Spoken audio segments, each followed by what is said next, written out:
The storm raging outside the Stone Creek Ranch was nothing compared to the fury exploding inside the master bedroom.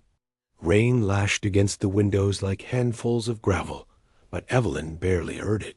All she could hear was the sound of her husband's voice, sharp and cutting as a skinning knife. "Useless," Marcus Stone spat, throwing a crumpled piece of paper onto the floor at her feet. It was the letter from the specialist in Denver, the letter that had finally sealed her fate. 3 years, Evelyn. 3 years I have fed you, clothed you, and waited. And for what? For a doctor to tell me that my land will die with me because my wife is a barren field? Evelyn dropped to her knees, reaching for the paper with shaking hands, though she already knew what it said. "Marcus, please," she whispered, tears streaming down her pale cheeks. "The doctor said it's unlikely, not impossible. Miracles happen. We just need to have faith. Faith doesn't herd cattle." Marcus roared, taking a heavy wooden chair aside. The sound echoed through the large, cold house like a gunshot. Marcus was a man who measured the world strictly in profit and loss. To him, a wife was an investment, and Evelyn was a failed one. He looked at her not with anger, but with something far worse, cold, detached disgust. "I need a son. I need a legacy. And you are nothing but a dead end." He grabbed her arm, hauling her to her feet with bruising force. He didn't hit her. Marcus Stone was too careful about his reputation for that. But the look in his eyes shattered her spirit more than a blow ever could. "Pack a bag," he ordered. "Take whatever rags you brought into this house. I want you gone by the time the storm breaks." Evelyn gasped, the air leaving her lungs as if she'd been punched.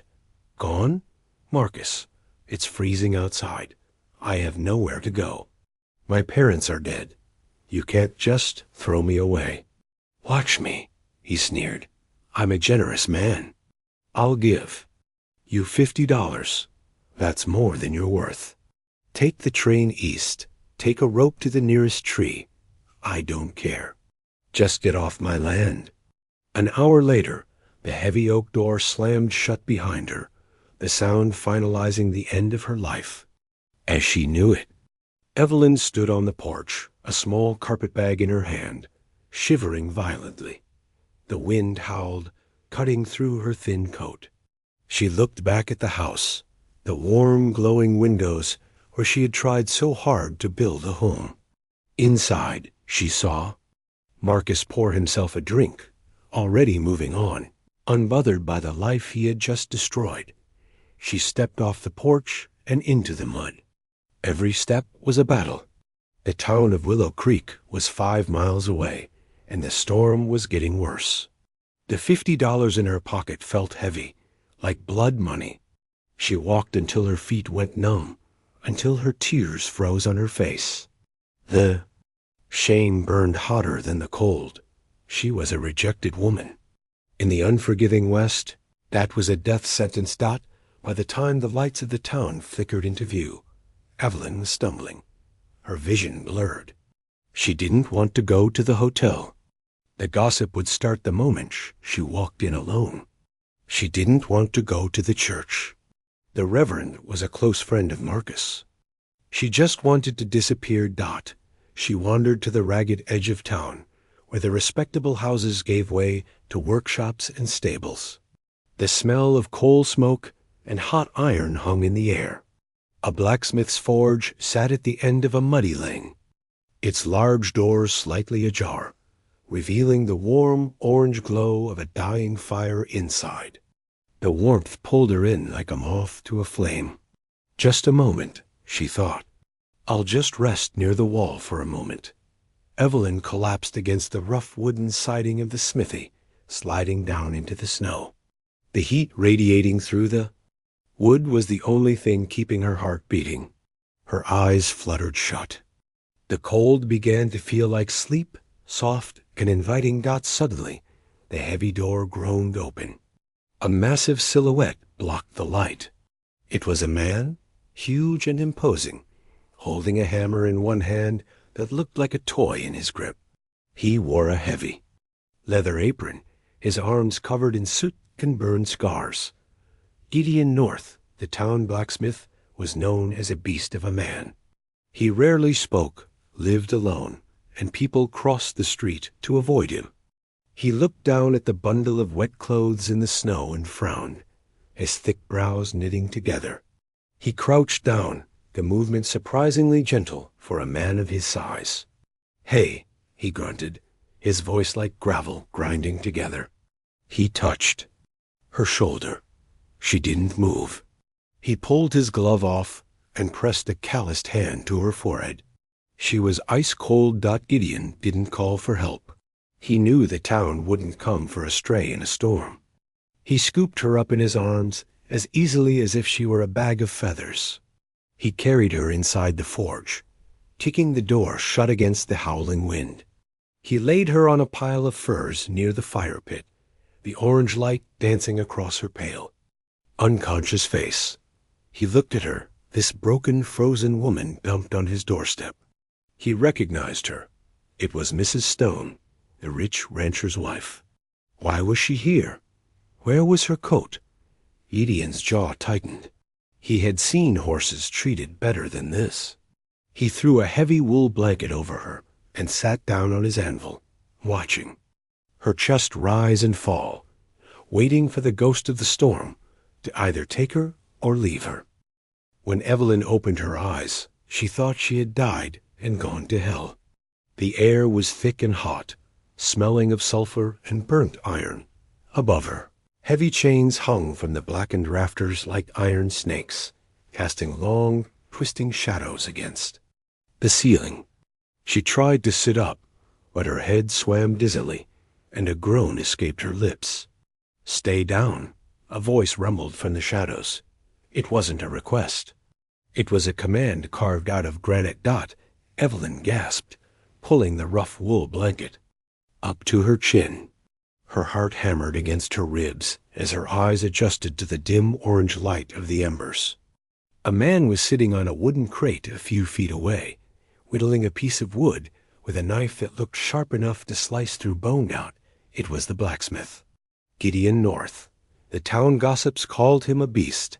They said he had killed a man with his bare hands in a mining camp years ago.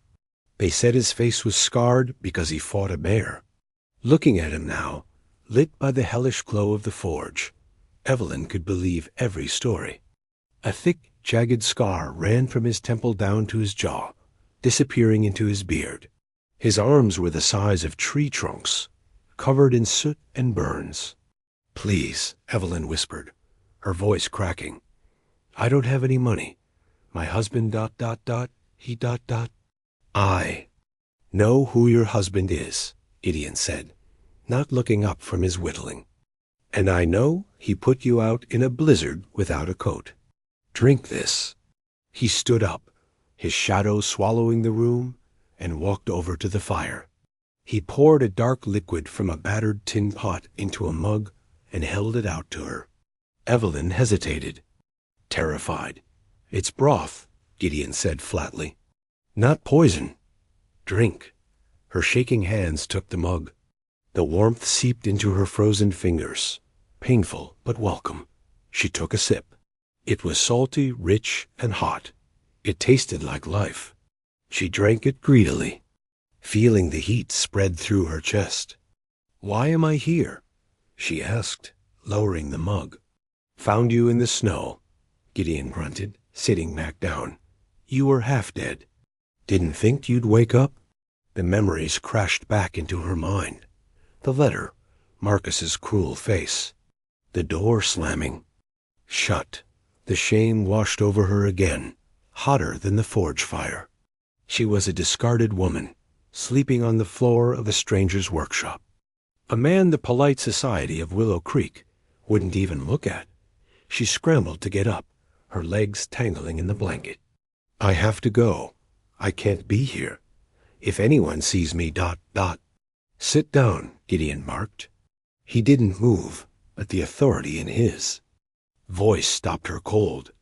"Go where?" "The train station is closed." The hotel won't take a woman with no luggage and no husband at this hour. You go back out there, you die. Is that what you want? To make it easy for him? The question hung in the air. To make it easy for him. That was exactly what dying would do. It would leave Marcus free to marry a younger, fertile woman without the mess of a divorce or a scandal. Evelyn sank back onto the furs, defeated. He threw me out, she confessed, the words tasting like ash. Because I can't give him a son. He said I was a barren field. Gideon stopped whittling. He looked at her, really looked at her, with eyes that were surprisingly clear and dark. There was no pity in them, just a quiet, simmering anger. A field needs tending, not cursing, he said quietly. Stone is a fool. He sees the world in numbers, not value. He stood up and walked to the back of the workshop, where a heavy canvas curtain separated the work area from a small living space. You can stay here, he said. Behind the curtain. There's a cot. It's not soft, but it's warm. Evelyn stared. At him. Why? Why would you help me? You don't even know me. Gideon looked at his scarred hands. I know what it's like to be thrown away, he said simply. I know what it's like when the town decides you aren't worth the space you take up. He looked back at her. You stay hidden. No one comes back here. I'll bring you food. When the storm clears, if you want to leave, I won't stop you. But until then, you're safe. Safe. It was a word Evelyn hadn't felt in 3 years of marriage to the richest man in the county. Yet here, in this dark, soot-stained shop with a man who looked like a monster, she felt a strange, tentative flicker of safety. Thank you, she whispered. Gideon just nodded once, blew out the lantern, and returned to his post by the door, guarding the entrance like a silent sentinel. Evelyn lay back on the furs, listening to the wind howl outside, realizing that the beast in the stories might be the only human being in Willow Creek with a heart. Asterisk the storm broke 2 days later, leaving Willow Creek buried under 3 feet of white silence. But when the roads cleared and the trains began to run again, Evelyn didn't leave. She had nowhere to go, and the $50 in her pocket felt less like a fresh start and more like a tombstone for her old life. Instead, she decided to earn her keep. Gideon's living quarters, hidden behind the heavy canvas curtain, were a disaster. It was a bachelor's den of unwashed plates, piled up laundry, and layers of dust that had likely settled there since the war. Evelyn rolled up her sleeves. She couldn't pay him in coin, so she paid him in labor. She scrubbed the soot-stained floorboards until the wood grain showed through. She organized the chaotic shelves of dry goods.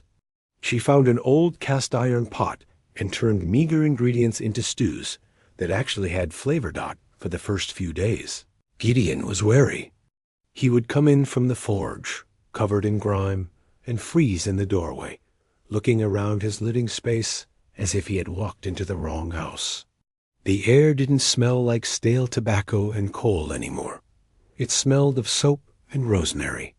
You don't have to do this, he grumbled one evening, staring at a shirt she had mended. The missing buttons had been replaced, the tear on the sleeves stitched shut with neat, tiny rows. I can't forge iron, Gideon, Evelyn replied, setting a bowl of hot stew in front of him. But I can make a home. It's the only trade I know. Gideon sat down, the chair creaking under his massive frame. He looked at the food, then at her. You're good at it, he said softly. It was the most of a compliment he had ever given anyone. As the weeks turned into a month, a strange rhythm developed between them. During the day, while Gideon hammered metal into shape, Evelyn stayed hidden in the back. She was terrified of being seen, of the shame that would follow if the town found out the discarded Mrs. Stone was living with the blacksmith. But in the evenings, the forge became their sanctuary. They were 2 outcasts finding solace in the firelight. Gideon began to speak more, his voice losing its gravelly edge. He told her about his time in the cavalry, about the bear that had scarred his face, not out of malice, but out of fear. Evelyn told him about her childhood, about her love for books, about the crushing loneliness of the big ranch house, where silence was the only guest, but the outside world couldn't be kept at bay forever.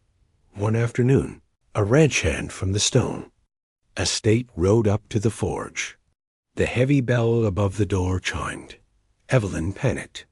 She dropped the broom she was holding and scrambled behind the curtain, her heart pounding in her throat. She pressed her back against the wall, holding her breath.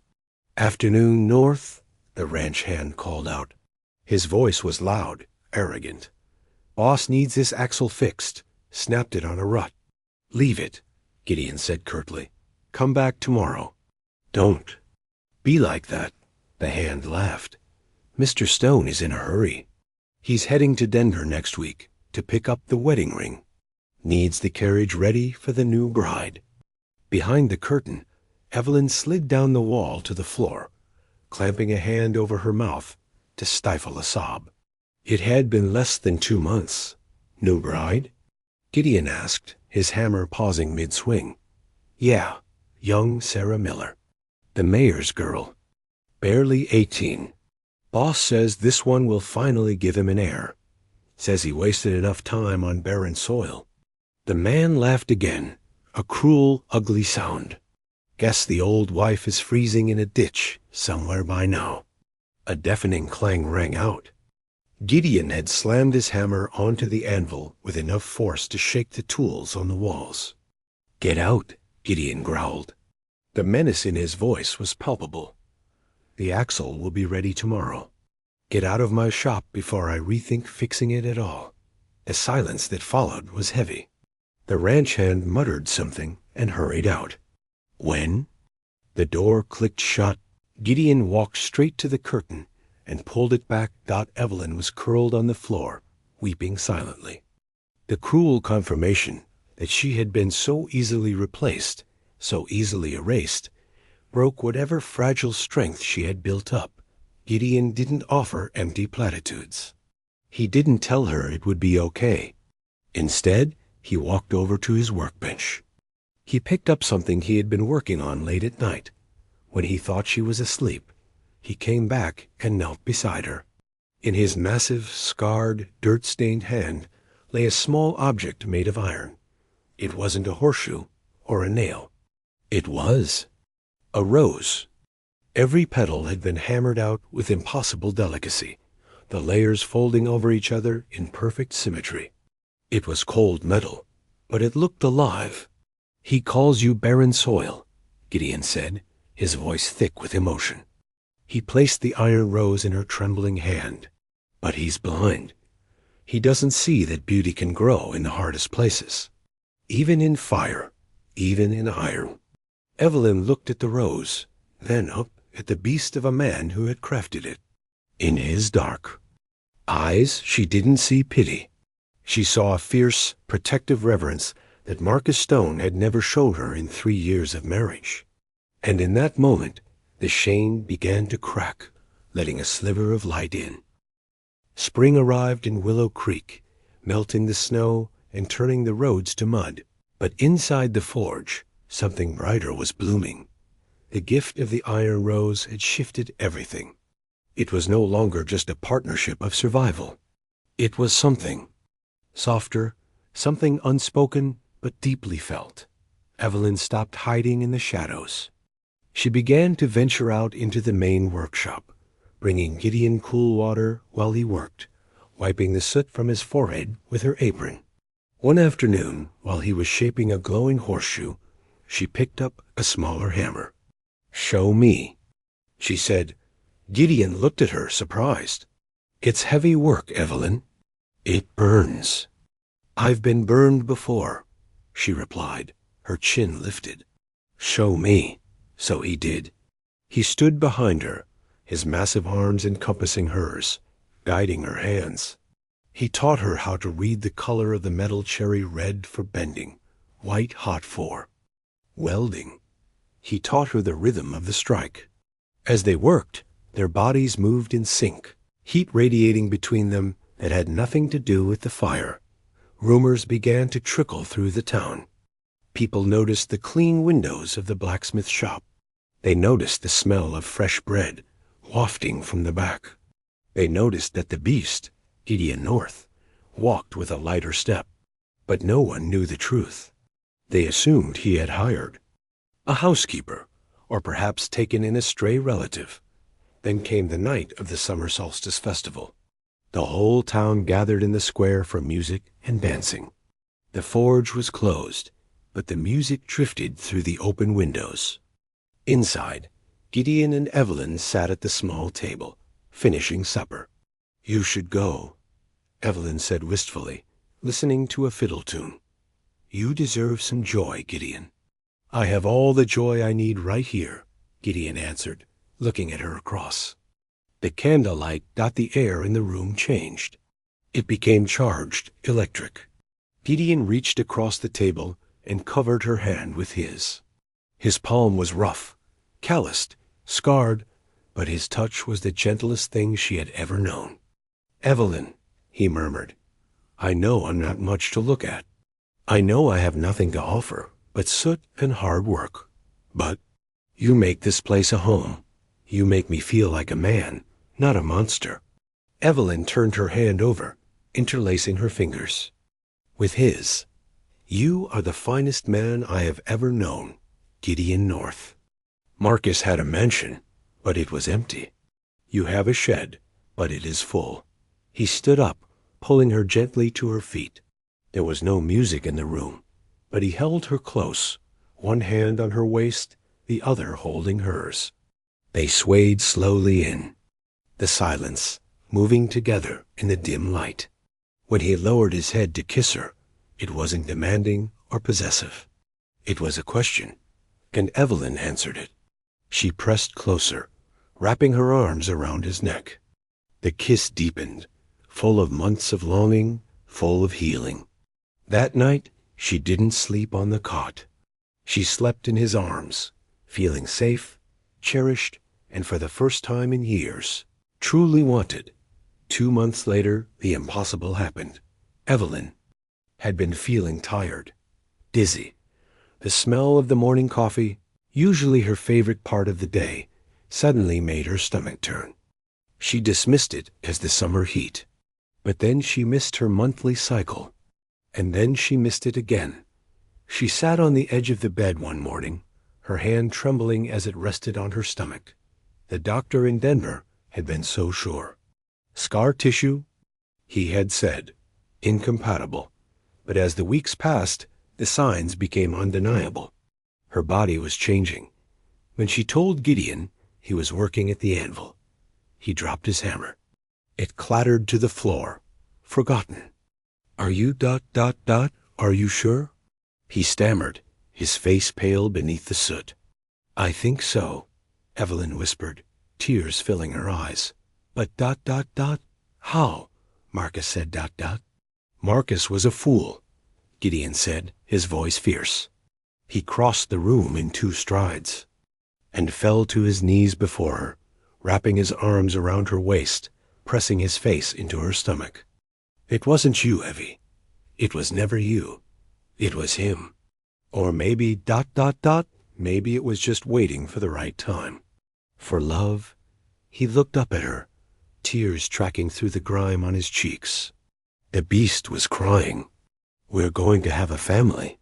He choked out, but their joy was a secret they had to keep.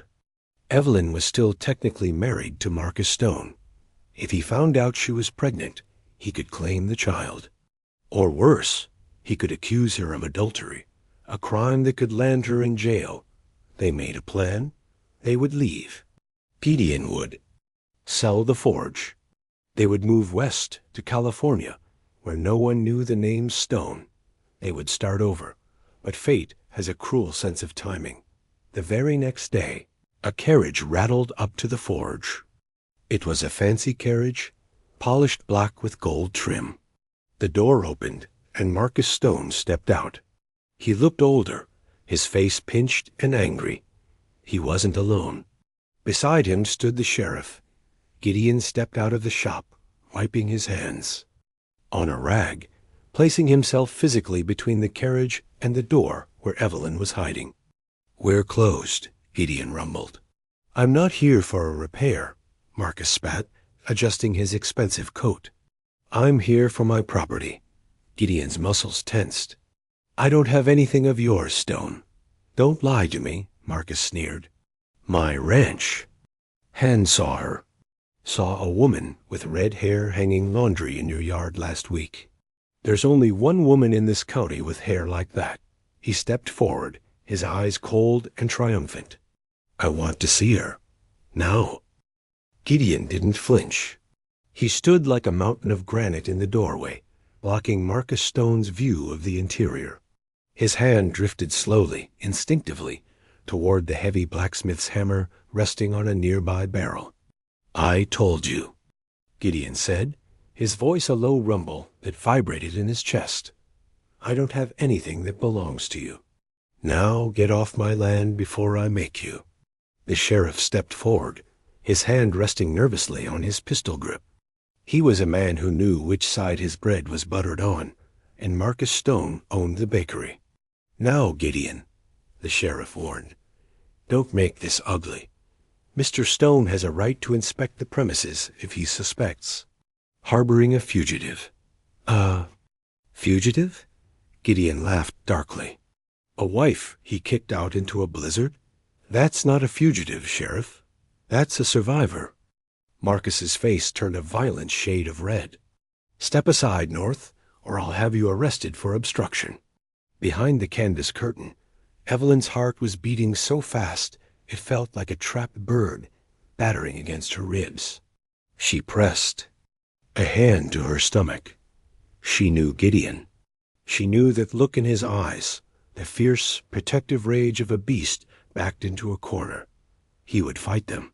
He would fight the sheriff, the ranch hand, and Marcus. He would kill or be killed to protect. Her, she couldn't let that happen. Not now. Not when they had a future growing inside her. "Stop." Evelyn swept the curtain aside and stepped out into the workshop. She walked into the light, her head held high, though her knees were trembling.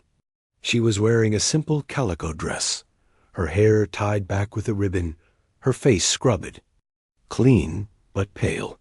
"Evelyn," Gideon breathed, reaching for her, but she stepped past him to the threshold. Marcus Stone stared at her. His eyes raked over her, expecting to see a broken, starving woman begging for mercy. Instead, he saw a woman who looked ... healthy, strong. There was a light in her eyes he had never seen when she lived in his mansion.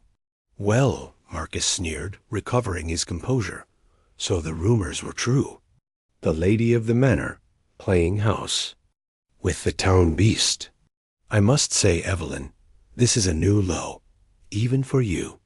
Evelyn met his gaze without flinching. "I am not playing, Marcus.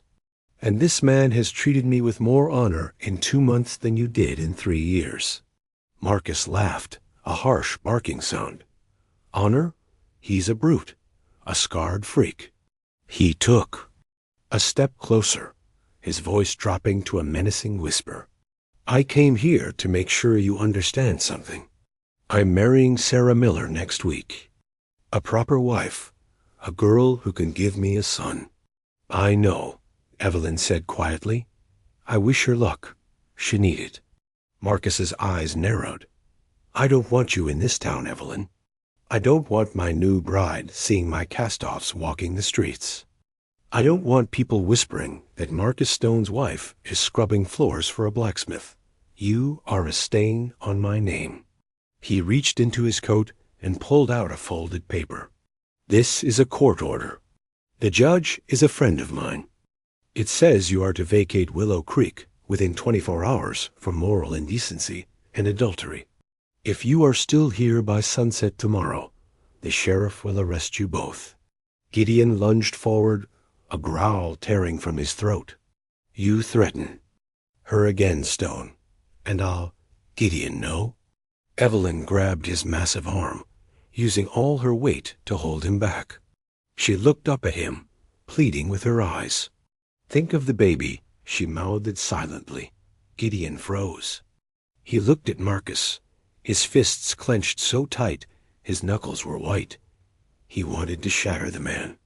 But he looked at Evelyn, at the desperate fear in her eyes, and the rage slowly drained away, replaced by cold calculation. "Get out," Gideon said, his voice deadly quiet. "We're leaving. Not because you ordered it, but because the air in this town is poisoned by you." Marcus smirked, satisfied. "Good riddance. Take your trash and go." He turned on his heel and walked back to his carriage. The sheriff tipped his hat awkwardly and followed Dot as the carriage rattled away. Silence fell over the forge. Gideon slammed. The heavy doors shut and bolted them. He turned to Evelyn, his face stricken with guilt. "I should have killed him," he whispered. "No," Evelyn said, walking to him and taking his large, scarred face in her hands. "If you hurt him, they would hang you, and then ... then I would truly be alone." She took his hand and placed it on her stomach. "We have to leave, Gideon. Tonight. We have to protect this." Gideon nodded slowly. "California," he said. "We go west. We leave everything behind." They spent the night packing. Gideon took only his essential tools, his favorite hammers, his tongs, and the small iron rose he had made for her. Evelyn packed food and blankets. They didn't have much money, but Gideon had hidden savings beneath the floorboards, enough for train tickets and a fresh start. Under the cover of darkness, just before dawn broke, they slipped out of Willow Creek. They boarded a freight train heading west, huddling together in a boxcar as the town that had rejected them faded into the distance as the sun rose over the plains. Evelyn leaned her head on Gideon's shoulder. They were homeless again. They were fugitives in the eyes of the corrupt law. But as she felt the rhythmic clatter of the train wheels carrying them away from Marcus Stone, she didn't feel afraid. She felt free, and deep inside her, the miracle grew, a secret answer to Marcus's cruelty, a life that would one day bring him to his knees. 5 years is a lifetime in the West. While time can weather a stone into dust, it can also polish a rough diamond into a jewel. California was a different world from the frozen, gray plains of Willow Creek. The Sacramento Valley was lush, green, and alive with the frenetic energy of the gold rush's aftermath. In the heart of the city stood North & Co. Ironworks, a sprawling business that supplied steel for the growing, railroads, and intricate iron gates for the mansions on the hill. The owner of this empire was a man named Gideon North. He was still a mountain of a man, his face still bearing the jagged scar of his past, but the soot was gone. He wore tailored suits now, though his hands remained rough and calloused, a reminder of the work that built his fortune. He was respected, feared by his competitors, and revered by his workers. But the true jewel of his life wasn't the factory. It was the estate on the edge of town, surrounded by acres of vineyards and gardens. On a warm autumn afternoon, Evelyn stood on the veranda of that estate. She was no longer the shivering, pale girl huddled in a blacksmith's forge. She was radiant. Her red hair was pinned up in an elegant style. Her dress was made of fine blue silk, and her skin glowed with health and happiness. "Mama, watch me." A squeal of laughter broke the quiet. A little boy 4 years old with unruly dark curls and bright, intelligent eyes came tearing across the lawn. He was chasing a golden retriever, his legs pumping furiously. "Careful, Leo," Evelyn called out, a smile lighting up her face. Gideon stepped out onto the porch behind her. He wrapped his massive arms around her waist, resting his chin on her shoulder. He watched the boy tumble into the grass, giggling as the dog licked his face. "He has your energy," Gideon rumbled, the vibration of his voice against. her back making her feel centered. "And your stubbornness?" Evelyn teased, leaning back into him. "He's perfect," Gideon whispered. "A miracle." Leo wasn't just a child. He was the impossible made flesh. The doctor in Denver had been wrong. Or perhaps, as Gideon believed, Evelyn had just needed to be planted in soil that didn't poison her. They were happy. But the past has a way of circling back, like a vulture, looking for scraps. That evening, the governor of California was holding a grand gala in Sacramento. It was the event of the season, a gathering of politicians, tycoons, and the elite. Gideon and Evelyn were the guests of honor, celebrated for their philanthropy and business success. But across the room, hidden in the shadows of the ballroom, stood a man who didn't belong. Marcus Stone looked 10 years older than the 5 that had passed. His suit was expensive but dated. His face was gaunt, etched with bitterness and the stress of a failing empire. The harsh winters of Willow Creek had been unkind. His cattle had died in a freeze 2 years ago. His investments had soured, and his personal life, that was a ruin he refused to speak of. He was in California, desperate for a loan. He needed investors to save his ranch.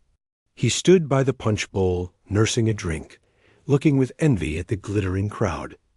"Who is that?" Marcus asked a man. Standing next to him, pointing toward the grand staircase, the crowd had parted. A couple was descending the stairs. The man was a giant with a scar, looking like a king in a tuxedo. On his arm was a woman of breathtaking beauty, dripping in diamonds, holding her head like royalty. "That?" the man replied, sounding surprised. Marcus didn't know. "That's Gideon North, the steel magnate. And his wife, Evelyn. They say she's the real power behind the throne. Smart as a whip and twice as charming." Marcus froze. His glass slipped from his fingers and shattered on the marble floor dot. It couldn't be. He stared at the woman. The red hair, the curve of her jaw, the way she laughed, a sound he hadn't heard in years because he had choked it out of her dot. It was Evelyn. The barren field. The useless wife he had thrown into the snow with $50 and a curse dot. She looked magnificent.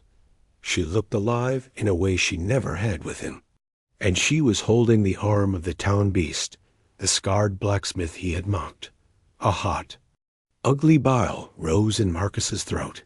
How dared she succeed? How dared she look happy when his own life was crumbling to dust? He watched as the governor himself walked up to them, shaking Gideon's hand and bowing to Evelyn. Marcus felt a surge of irrational entitlement. She was his wife. He had discarded her, yes, but seeing her thriving felt like theft, driven by. A mix of desperation and arrogance. Marcus straightened his coat. He pushed through the crowd, ignoring the whispers as he marched straight toward the couple.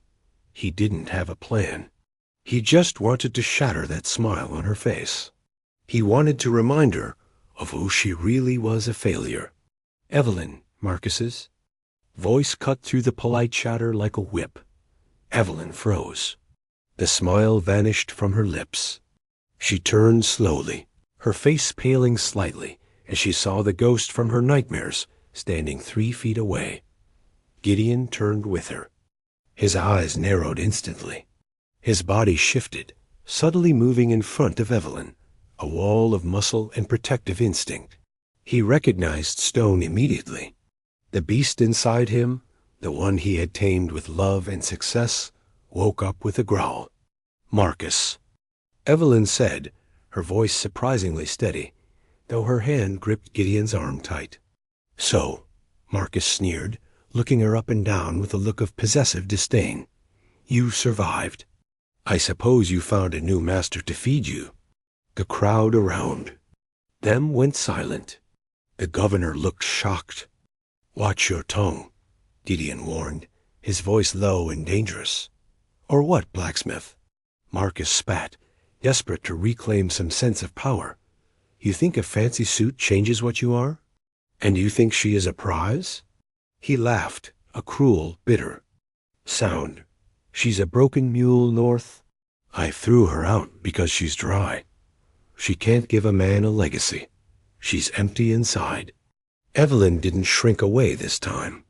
She didn't cry. She looked at Marcus, at the hate and misery etched into his face, and she felt something she didn't expect: pity. Before she could speak, a small commotion broke out near the dessert table. "Mama! Papa!" Leo came running through the crowd, dodging. Legs and ball gowns, his face smeared with chocolate frosting. He ran straight to them, ignoring the tension in the room. He slammed into Gideon's legs, hugging them tight, then reached up for Evelyn. "Mama, look! I found a chocolate coin."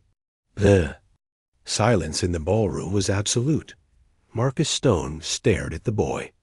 He stared at the dark curls. He stared at the bright, intelligent eyes.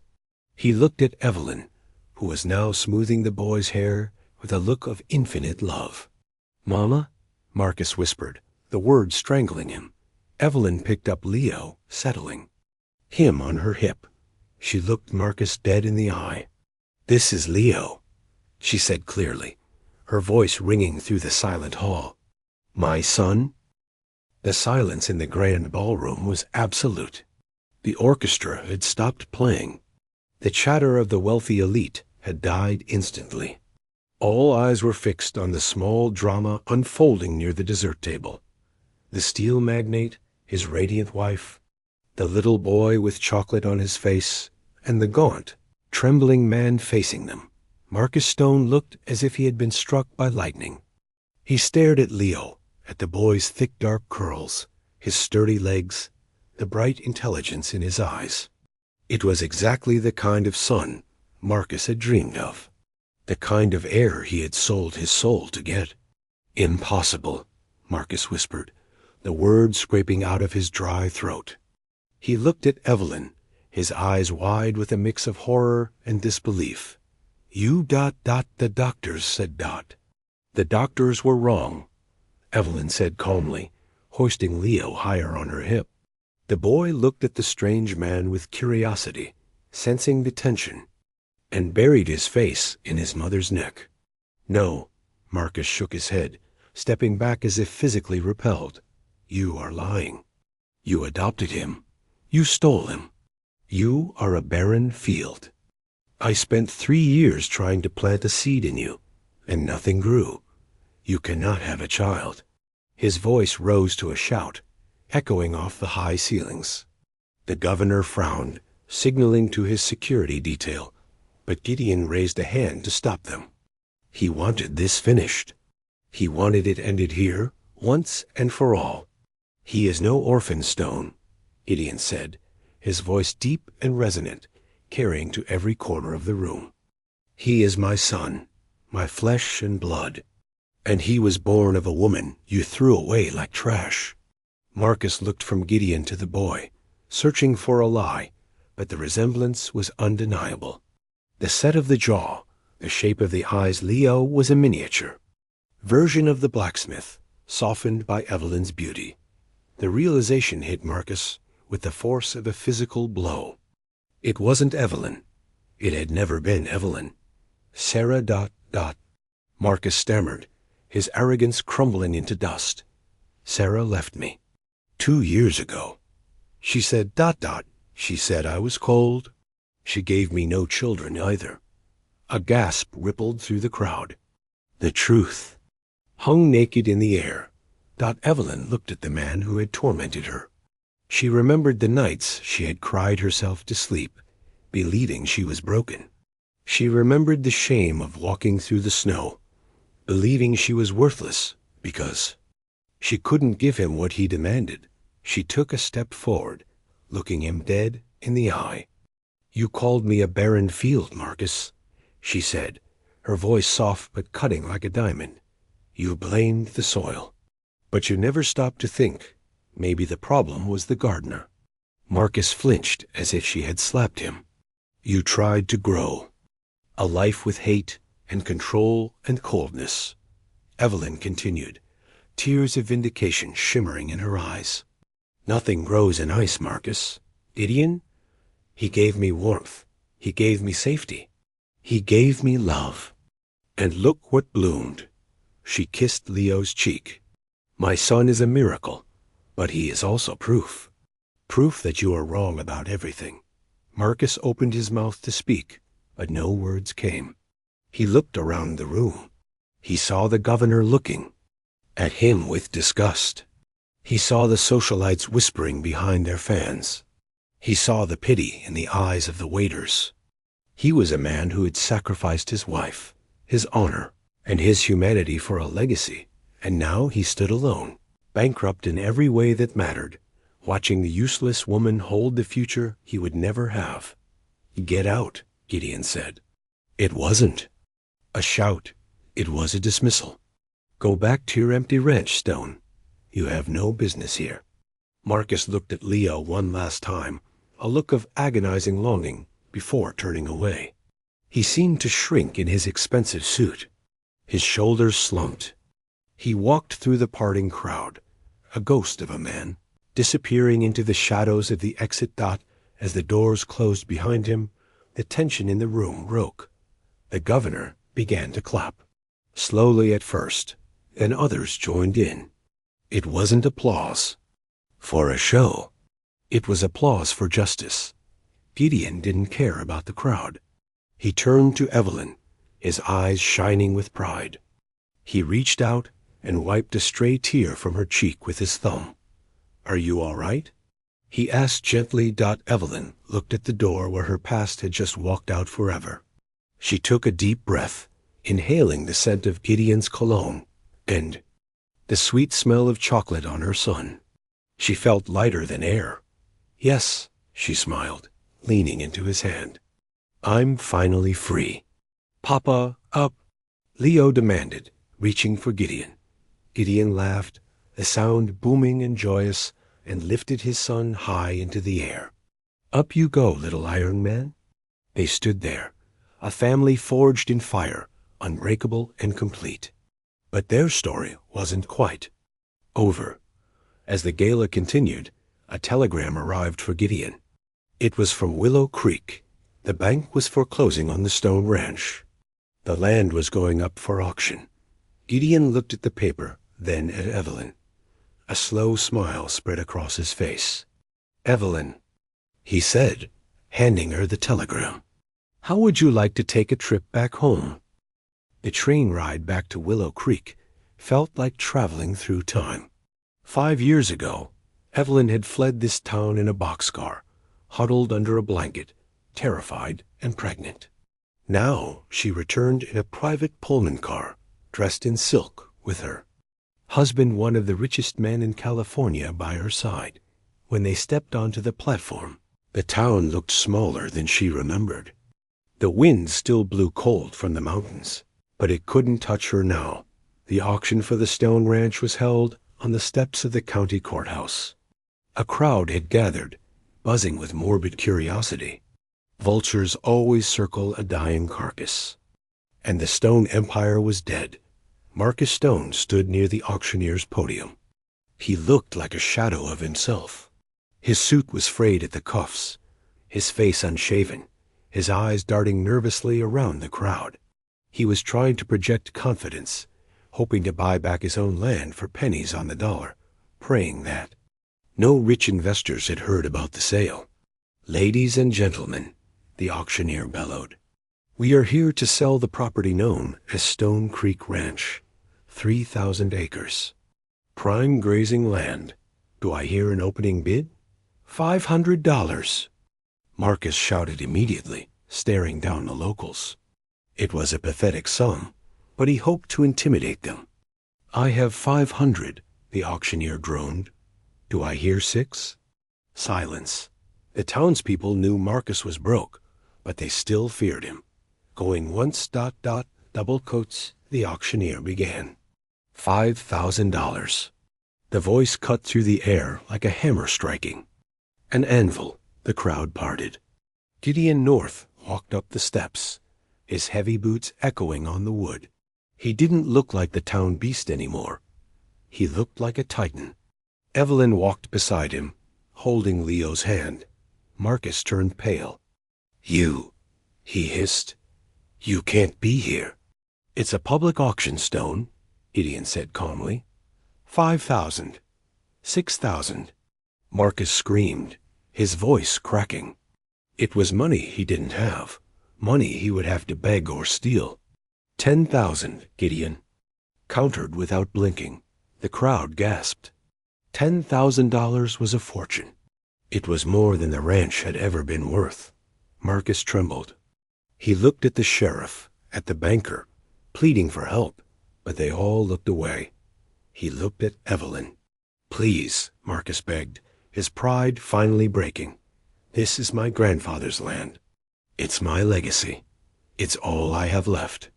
Evelyn stepped forward. She looked at the man who had kicked her out into a blizzard because she was useless.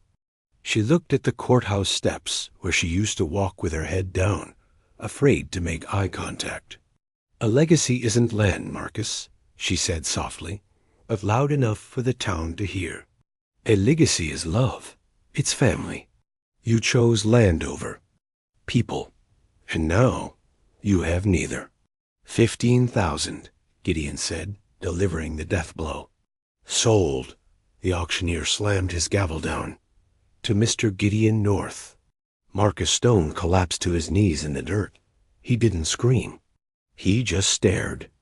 At the ground, a man hollowed out by his own greed. They didn't move into the big house immediately. First, Gideon hired a crew to tear down the master bedroom, the room where Evelyn had cried herself to sleep for 3 years. They rebuilt it. They opened the windows to let the light in. They planted a garden in the front yard, filling the barren soil with roses, lavender, and wildflowers. The ranch didn't stay a cattle operation. Evelyn turned the main house into a home for orphans' children who, like her, had been thrown away by the world.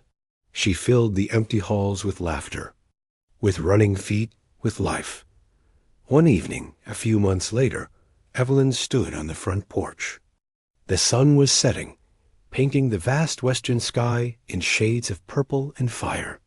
She watched Leo playing in the yard with the other children. Gideon came up behind her, wrapping his arms around her waist, resting his chin on her shoulder. "Do you regret coming back?" he asked quietly. Evelyn leaned back into him, feeling the solid, steady beat of his heart. She looked out at the gate, where the old sign reading Stone Ranch had been taken down. In its place hung a new sign, wrought from black iron, crafted by Gideon's own hands. It featured a delicate, unbreakable iron rose. "No," she whispered, "I don't regret a single moment. Not the cold, not the hunger, not even the pain." "Why?" Gideon asked, kissing her cheek. "Because the pain led me to the forge." She turned to look at him, her eyes shining with tears of gratitude. "It led me to you, and you showed me that even a field left for dead can bloom if the gardener loves it enough." Gideon smiled, the scar on his face crinkling a mark not of a beast, but of a survivor. "Welcome home, Evelyn." As the sun dipped below the horizon, bathing the ranch in golden light, the wind blew across the plains. But it wasn't a cold wind anymore. It was warm. It carried the sound of children laughing, the smell of blooming flowers, and the quiet, enduring strength of a love that had weathered the storm.